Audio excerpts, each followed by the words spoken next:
बिस्मिल्लाहिर्रहमानिर्रहीम। अस्सलाम वालेकुम स्टूडेंट्स। इस लेक्चर में हम लोग 6.4 स्टार्ट करेंगे एफएससी पार्ट 1 की। Let S is equal to 1 2 3 4 5 6। Question number 1 है, be the sample space of rolling a die, what is the probability of rolling a 5। ये 5 पार्ट्स हैं, हमने फाइंड करनी है। ठीक है, एक चक्का फेंका जा रहा है, उसमें ये इनकी प्रोबेबिलिटी फाइंड करनी है। लेट देखिए हमारे पास सैंपल स्पेस में कितने नंबर ऑफ एलिमेंट्स हैं, 6। तो let A is equal to, सबसे पहले हम रोलिंग ऑफ 5 है तो let A is equal to rolling of 5 लिख लेते हैं। तो इसके अंदर हम जस्ट 5 वाला फेस लिख लेते हैं। अब इसके अंदर कितने नंबर ऑफ एलिमेंट्स हैं, टोटल 1 है, तो एन ऑफ ए किसकी इक्वल होगा, 1 के इक्वल होगा। एन ऑफ एस किसकी इक्वल होगा, 6 के इक्वल होगा। तो हम प्रोबेबिलिटी ऑफ ए कैसे फाइंड करेंगे, probability of A is equal to N of A divided by N of S. ये फार्मूला लगाएंगे। ठीक है, ये आप लोग देख सकेंगे, ये आगे मैं आप लोगों को दिखा देता हूँ। ठीक है, ये देख लें, ये फार्मूला लगाया 1/6 इसका सोल्यूशन है। और बी था rolling a number less than 1, जो कि 1 से लेस हो। 1 से लेस तो छः में होता ही नहीं है, तो वो एम्प्टी सेट होगा। B is equal to empty set. तो फिर आपने प्रोबेबिलिटी ऑफ बी का फिर फार्मूला लगाना है, N of B by N of S. N of B आपके पास इसके अंदर कोई एलिमेंट नहीं है तो जीरो होगा। एन ऑफ एस के अंदर 6, 0/6 जीरो आ जाएगा। C rolling a number greater than zero, अब जीरो से ग्रेटर नंबर तो वो आपको पता है 1 से लेकर 6 तक सारे होते हैं। तो सी इज इक्वल टू 1 2 3 4 5 6। तो इसकी प्रोबेबिलिटी फाइंड करनी है। इसी तरह डी रोलिंग मल्टीपल ऑफ 3, ऐसे नंबर जो कि 3 के मल्टीपल हो, मतलब जिनके ऊपर 3 का टेबल जाता हो, उसको let D is equal to 3 6 कहना है, क्योंकि 3 के ऊपर टेबल जाता है 3 का और 6 के ऊपर जाता है। तो इसकी प्रोबेबिलिटी फाइंड करनी है। फिर रोलिंग नंबर ग्रेटर देन और इक्वल टू 4। तो 4 और 4 से बड़े वाले नंबर 4 5 6 हैं, तो इसमें एन ऑफ ई 3 आ जाएगा और एन ऑफ एस 6। तो 3/6 करेंगे 1/2। तो ये आप लोग क्वेश्चन नंबर 2 की तरफ आए। अ bag contain 4 white ball, 5 red and 6 green ball, 3 balls are drawn at random, what is the probability that all are green, all are white। तो इसमें वो कह रहा है एक बैग है जिसमें 4 सफेद बॉल्स हैं और 5 रेड और 6 ग्रीन बॉल्स हैं। 3 बॉल्स आर ड्रॉन, और 3 बॉलें निकाली जा रही हैं randomly, what is the probability that. अब इसकी क्या प्रोबेबिलिटी होगी कि वो सारी की सारी ग्रीन हो या सारी की सारी वाइट हो। तो ये सारा डाटा लिख लेंगे। Total white balls 4, total red balls 5, total green balls 6, total balls in the bag are n is equal to 15, balls are drawn r is equal to 3। Sample space n of s is equal to 15c3 निकालेंगे। 15c3 आपके पास 45 आएगा। ठीक है, और probability of all are green, मतलब कि इस चीज़ की प्रोबेबिलिटी क्या होगी कि ऑल ग्रीन, सारी की सारी ग्रीन बॉल्स निकलें। तो let N of A is equal to, इसको लेट करना है एन ऑफ ए, इसको ए इवन का नाम देना है। तो हमारे पास ये देखें कि टोटल हमारे पास ग्रीन बॉल्स कितनी थी, 6, तो इसलिए 6c3 लिखेंगे। तो इसमें 6c3 आप लोग निकाल लें, तो ये आपके पास 60 आ जाता है एन ऑफ ए। तो ये प्रोबेबिलिटी ऑफ ए का फार्मूला लगाना है और ये फार्मूला आंसर फाइंड करना है। प्रोबेबिलिटी ऑफ ऑल और वाइट के लिए भी जस्ट सिमिलरली इसी तरह आप लोग ये देख के देख सकते हैं। ठीक है, okay. A true or false test contain 8 question. If a student guesses the answer for each question, find the probability। तो इसके अंदर 8 आंसर्स करेक्ट होने की प्रोबेबिलिटी क्या होगी, फिर वो इसी तरह दूसरा तीसरा चौथा। तो इसके अंदर ये देख सकते हैं total question n is equal to 8 and since the test has 2 outcomes, true और फॉल्स, और दो आउटकम्स हैं, तो इसलिए सैंपल स्पेस क्या होगी, 2 की पावर n। तो n कितना है, 8, 2 की power 8, 256 total outcome. Let A is equal to 8 answer are correct. हम 8 आंसर करेक्ट होने की प्रोबेबिलिटी चेक करेंगे। तो then N of A is equal to 8 C 8 रखेंगे इक्वल टू 1। तो N of A equal to 1 आ गया। Probability of A is equal to N of A by N of S is equal to 1/256। Let B is equal to 7 answers are correct, then 1 is incorrect. अब वो कह रहे हैं 7 answer की क्या होगी, तो 8 से 7 लिख लेना है, इसको एन ऑफ बी का नाम देना है। तो प्रोबेबिलिटी ऑफ बी हमारे पास क्या होगा, N of B divided by N of S. तो इसी तरह let of C 6 answers are correct and 2 answers are incorrect. तो ये आप लोगों ने क्या लिखना है, 8c6 एन ऑफ सी के लिए। तो इसमें आपके पास हम 6 ही आंसर्स को चेक करेंगे। ठीक है, 2 तो ऑटोमेटिकली जैसी बात है करेक्ट इनकरेक्ट ही होंगे।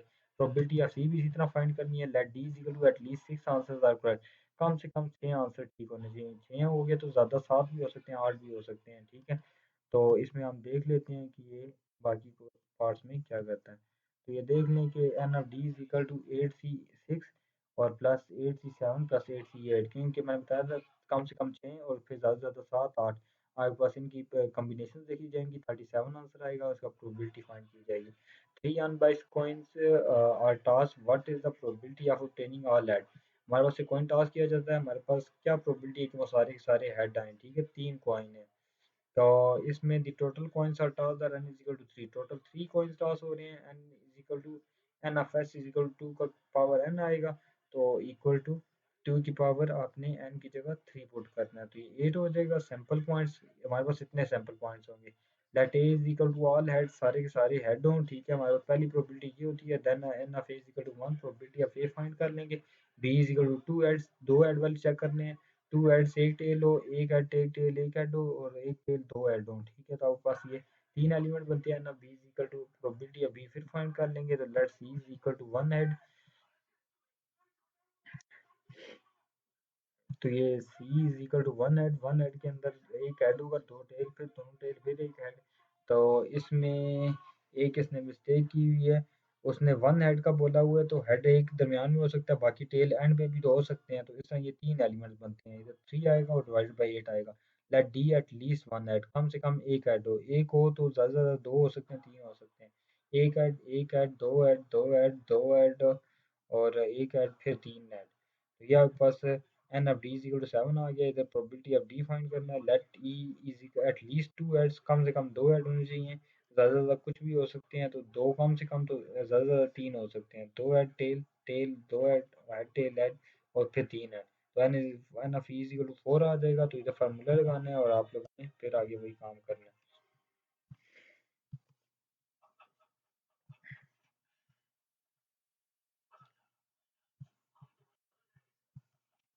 तो ये ऑल टेल, सारे के सारे टेल कब होंगे कि एक ही ऑप्शन होगा जिसमें सारे टेल्स हों। तो ये प्रोबेबिलिटी ऑफ एफ आपके पास ये आ जाएगी। Committee of 5 Five persons is to be selected at random from 6 men and 4 women. Find the probability that the committee will contains of 3 men and 2 women. The total number of men is equal to 6 and total women 4 and total persons 10 है।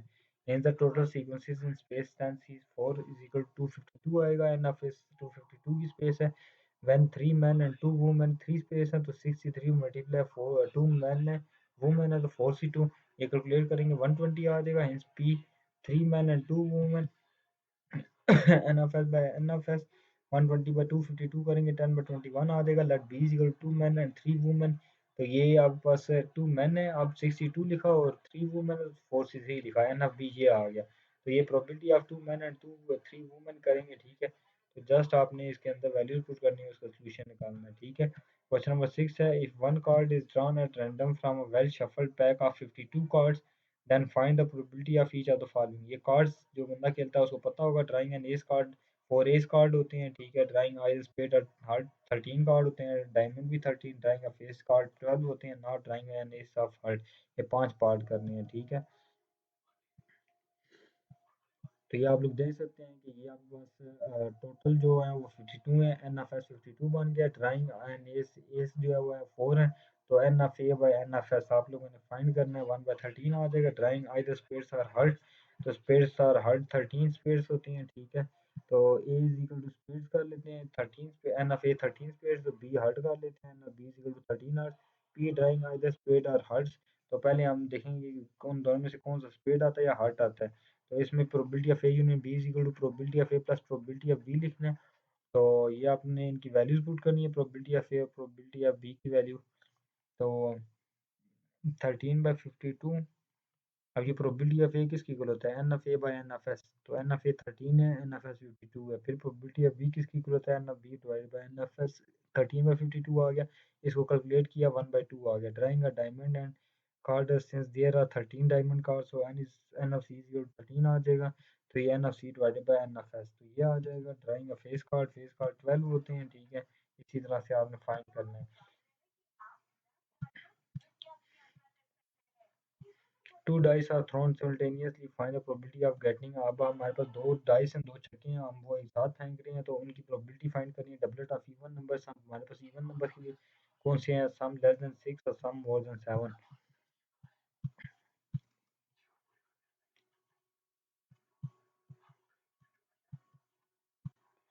सम greater than, ये बाकी सारे part हैं इसके पास, ठीक है। ये 10 part है। सिर्फ two dice are thrown so that total outcome.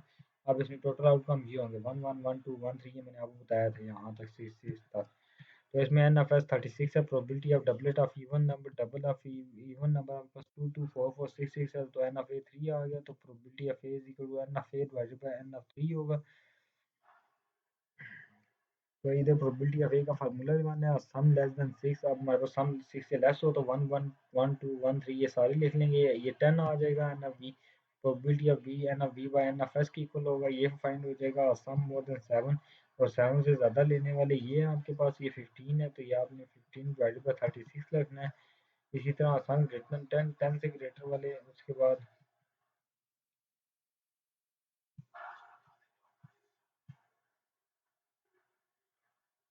तो इसमें आप लोग ये पार्ट्स देख सकते हैं, ठीक है। इजी पार्ट है ना, डिफाइन किया है, असम एटलीस्ट 10 कम से कम 10 हो, तो फिर आपके पास 4 C 6 5 C 5 5 C 6 5 6 5 ये कम से कम है, ठीक है। एन एफ ई ज़्यादा कुछ भी हो सकते हैं, तो एन एफ ई फाइंड किया, फिर प्रोबेबिलिटी ऑफ ई फाइंड किया 1/6 6 as the product, let h is equal to 1 6 2 3 3 2 6 1 6 as the product, n of h is equal to 4 आ गया, n of h is equal to probability निकालनी, probability of h equal to n of h divided by n of h is equal to 4 by 36 equal to 1 by 9, and even numbers की probability निकालनी है, ठीक है। इसी तरह आपने आड numbers की निकालनी है, ये मैं आप लोगों के सामने गुजार रहा हूँ, ठीक है। आप लोगों ने खुद इनको ट्राई करना है एक बार।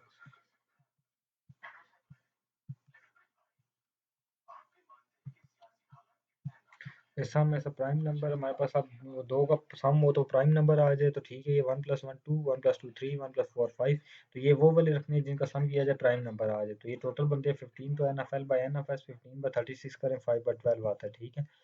अच्छा, ये थ्योरम भी इंपॉर्टेंट है। If A and B are any two events in a sample space S, then probability of A unit B is equal probability of A plus probability of B plus probability of A intersection B.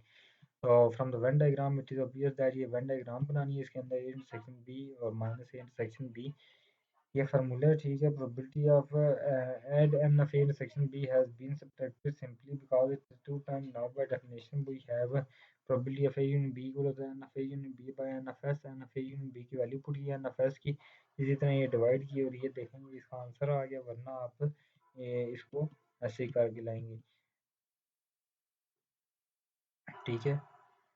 तो इंशाल्लाह हम लोग जो है वो ये आगे की एग्जांपल्स इसी तरह की है, तो इंशाल्लाह नेक्स्ट टाइम हम जो है इसकी नेक्स्ट एक्सरसाइज करेंगे, ठीक है, जो कि लास्ट एक्सरसाइज होगी 6.5, ठीक है। तो इंशाल्लाह हम नेक्स्ट लेक्चर में मिलते हैं, अपना ख्याल रखिएगा, अल्लाह हाफिज़।